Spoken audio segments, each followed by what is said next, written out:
At kaugnay naman ng pagtalakay ng Senado sa RH Bill, makakapanayam natin si Senadora Miriam Defensor Santiago, co-sponsor ng RH Bill. Magandang umaga po, Senator Santiago.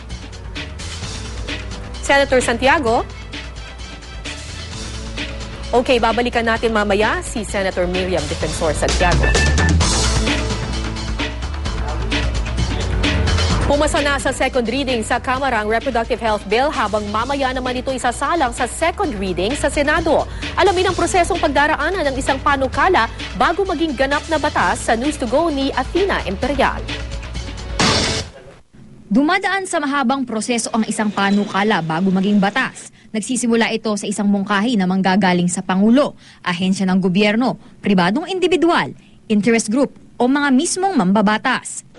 Matapos nito, ibabalangkas ng isang kongresista o senador ang mungkahi. Agad naman itong ipapaalam sa ibang mambabatas o ang tinatawag na first reading kung saan nilalatag ang nilalaman at layunin ng panukala. Pagkatapos nito ay tatalakayin ng nararapat na komite ang panukala. Sunod itong dadaan sa Senate o House Committee on Rules para ilagay sa calendar of business bago ipasa sa second reading sa plenaryo. Sa second reading nagaganap ang sponsorship ng bill, mga debate at pag-aamyenda. Dito rin nagbobotohan kung dapat pang iangat ang panukala sa third reading.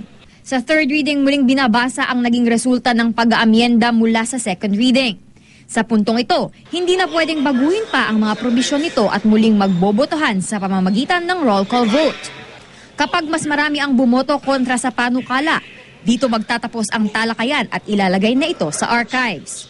Kung paboran naman, ibibigay ito sa isa pang kapulungan. Kapag mayroon ng kanya-kanyang bersyon ang dalawang kapulungan, ay bubuo na ng Bicameral Conference Committee para pag-usapan ang mga pagkakaiba ng dalawang bersyon.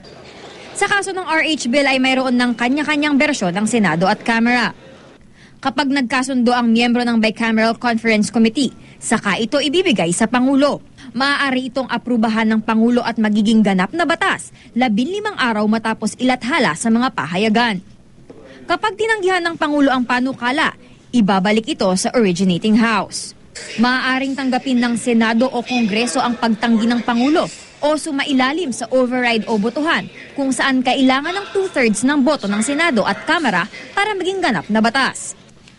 Kapag wala namang ginawang aksyon ang Pangulo sa loob ng 30 araw, magiging ganap na batas na ang panukala. Athena Imperial, GMA News.